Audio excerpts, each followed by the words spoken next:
20幾年光陰，9個家庭支離破碎。從2003年的一場噩夢到2026年神秘銷贓人落網，這起被稱為中國最受關注的拐賣案之一的梅姨案，到底隱藏着怎樣的黑暗鏈條？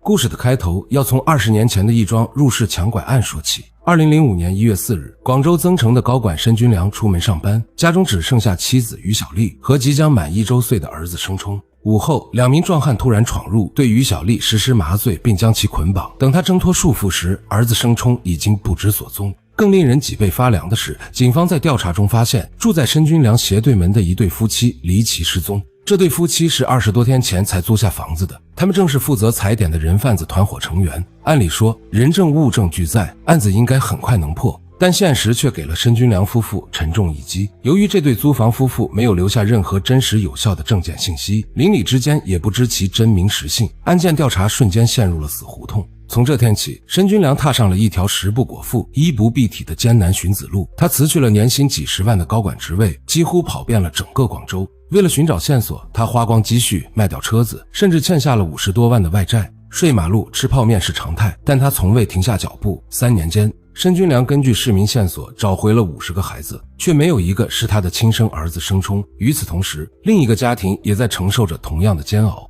被拐孩子杨家新的父親為了寻子跑遍了周邊城鎮，一次次燃起希望，又一次次跌入失望。在尋子的第3年，這位父親患上嚴重精神疾病，產生幻覺。在巨大的絕望與自責中，他在回家的火車上選擇了跳軌輕生，將生命永遠留在了对兒子的思念裡。時間來到2016年，人贩子張維平在貴州被捕。面對審訊，他交代了令人震驚的犯罪事實。2003年至2005年間，他共拐賣了9個孩子，而其中一個就是申軍良的兒子申冲。將孩子轉手給張維平的，正是那對失蹤的租房夫婦周榮平團夥。而張維平口中還有一個神秘的上家，一個負責銷贓的關鍵人物，他就是傳說中的梅姨。這也是梅姨這個名字第一次出現在公眾視野。據張維平供述，他於1999年曾因拐賣兒童被判6年有期徒刑，2003年減刑出獄。出獄後，他在惠州石灣鎮租屋居住，在村口便利店閒聊時，被店裡的老人介紹認識了業內大佬梅姨。初次合作，張維平十分謹慎，謊稱是幫女友找收養家庭，當時的收養價碼是1.2萬元。張維平從中抽出1000元給梅姨作為介紹費。在張維平口中，梅姨相當專業，兩人形成了默契的分工。他從不問孩子來源，張維平也不問孩子去向。此後2個月，兩人開啟了第2次合作。張維平負責偽裝成友善鄰居，誘騙或直接搶奪單獨帶孩子的家長，梅姨則負責打通龐大的銷售鏈條，承諾不論男女，只要有小孩都要，確保貨物從不滯銷。2023年6月，廣東省增城市警方公開發布聲明徵集線索，第一張梅姨畫像隨之在網絡瘋傳，相關話題熱搜不斷，引發了全社會對人販子的憤慨。2018年12月28日，廣州市中級人民法院對張維平、周榮平判處死刑，並處沒收全部個人財產。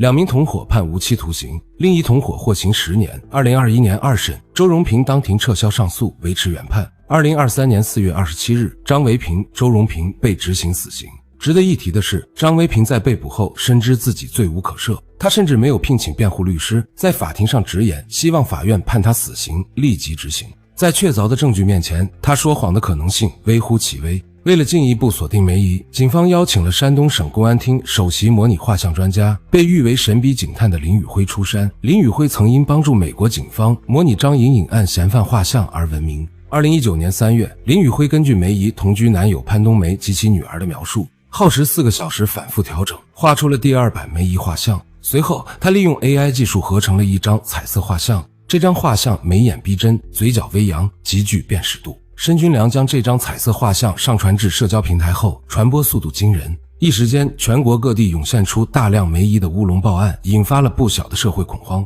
為了消除負面影響，公安部刑偵局緊急澄清，這張畫像並非警方官方發布，且梅姨是否存在、長相如何均無其他證據引證。對此，張維平表示，這張畫像相似度不足5成，而見過梅姨的老人也稱不像，這使得梅姨的真實面目更加撲朔迷離。於華英落網後，因其凶狠的眼神一度被傳是梅姨，但最終因其犯罪軌跡與梅姨不符而被排除。關於梅姨的身份，網絡上眾說紛紜，有人認為她可能早已離世，有人推測50-60歲的她無法獨自運營龐大銷售鏈，梅姨可能是一個團隊的代號，甚至有人認為她根本不存在。是團夥為了逃避打擊而制造的煙霧彈。截止2026年3月21日，最新重磅消息傳來，廣州警方通報，梅姨謝某某已被成功抓獲，對犯罪事實供認不諱。這不僅僅是一起刑事案件，更是一部尋親史詩。梅姨案的破獲，打破了人販子死刑就萬事大吉的傳統認知，它讓我們看到，拐賣犯罪的完整鏈條必須從源頭到銷臧全部斬斷。